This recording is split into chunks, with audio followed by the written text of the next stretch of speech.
Era uma vez numa pequena ilha localizada em um grande país no continente latino-americano chamado Brasil. Nessa ilha então vivia um rapaz, e esse rapaz, então uma criança na época, desde de tempos muito remotos, sonhava em poder fazer alguma coisa de bom para essa humanidade, mas principalmente sonhava também em transformar a si mesmo, uma vez que aquele garoto percebia dentro de si uma série de coisas que ele não gostaria de ter. Ele percebia raiva, ele percebia mágoa, ele percebia dor, e muitas vezes então ele se questionava como é que ele poderia trazer alguma coisa de bom, que dele surgisse algo de bom, se ele mesmo não conseguia ver isso dentro dele mesmo. E esse conflito entre aquilo que ele gostaria de poder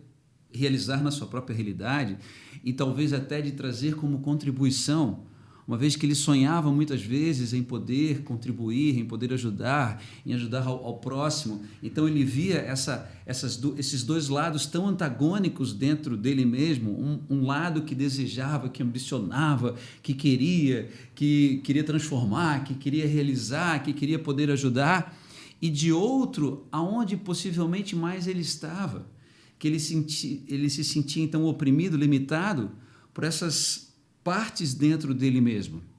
E esse conflito, então, dentro desse rapaz começa a se tornar cada vez maior à medida que ele vai se desenvolvendo, entrando, então, na adolescência, e todos os conflitos da adolescência, que são normais da própria adolescência, da transformação do corpo e tal, etc. Mas esse momento da adolescência e a potência desse período de transição potencializa essa divisão dentro desse rapaz,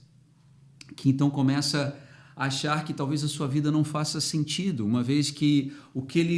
a sua vontade, o seu desejo, a sua vontade daquilo que ele gostaria de manifestar na sua própria realidade era extremamente distante daquilo que ele percebia dentro dele mesmo. E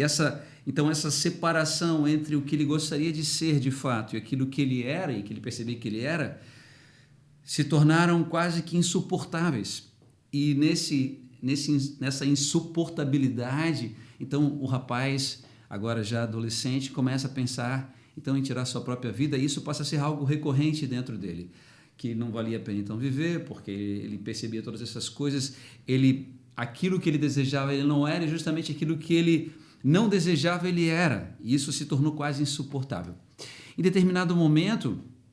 em que esse conflito se torna muito grande, o rapaz procura então se ajudar e buscar maneiras de se ajudar. Ele acaba se envolvendo com grupos de imersão, grupos de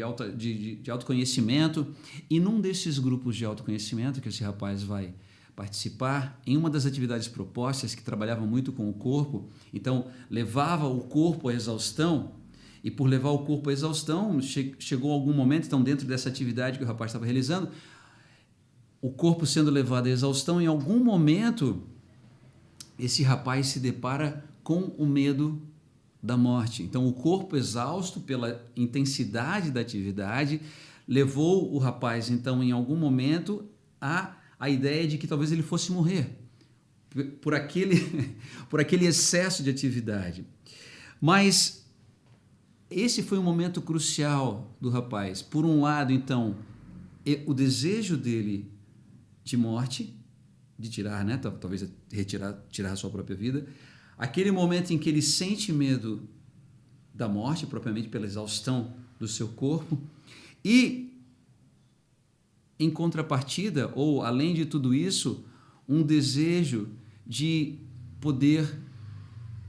se transformar, ou de poder contribuir. Então, essas três vontades estavam ali postas, uma de parar de fazer o exercício pela exaustão, o desejo de transformar e de poder contribuir, e o desejo de propriamente não existir mais.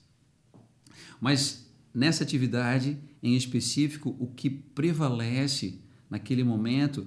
é o desejo de poder contribuir.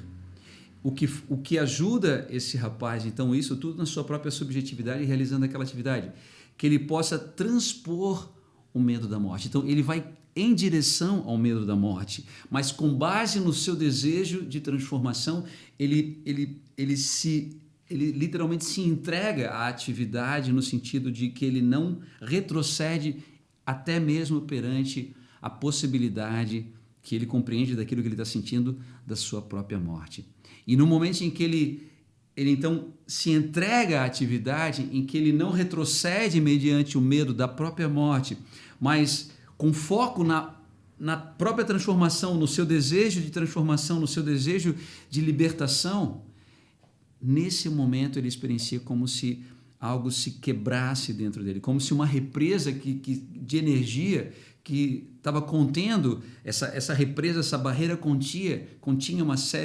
uma força dentro dele, aquela barreira se rompe e ele experiencia então um momento de profunda conexão com algo maior, com algo praticamente indescritível. E ele permanece então durante 3 dias nesse estado. Então, contextualizando agora essa história. Essa história mostra que por trás de um grande medo sempre existe a possibilidade de transformação. E que, normalmente, é quase como um ritual de passagem. Quando nós entregamos a nós mesmos, quando nós submetemos aquilo que nós achamos que vamos perder, que é talvez a nossa própria vida, quando nós submetemos isso nesse fogo sagrado que é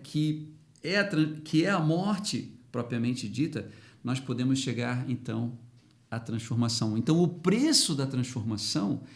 ele é semelhante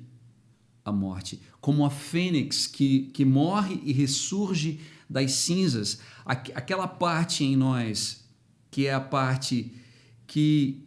tem medo, quando ela se entrega a esse propósito maior, ela pode vir a experienciar a sua autotransformação do limitado para o ilimitado.